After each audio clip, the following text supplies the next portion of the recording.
দুঃখেরও তো একটা এক্সপ্লেনেশন থাকে। কিন্তু আজকের এই যে তাণ্ডবটা চললো বা এখনো চলছে, এই তাণ্ডবটার এক্সপ্লেনেশনটা কি?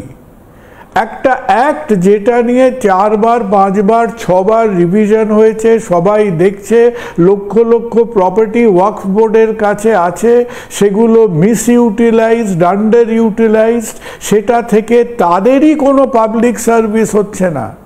তাদের শিক্ষা দীক্ষা স্বাস্থ্য পাবলিক সার্ভিসে ঘোড়ার ডিম কোনো রকম কোনো ইউজ নেই।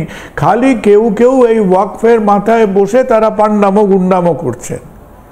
তাহলে এই অ্যাক্টটাকে নিয়ে আমাদের দেশ, আমাদের এই রাজ্যটার হয়েছেটা কি?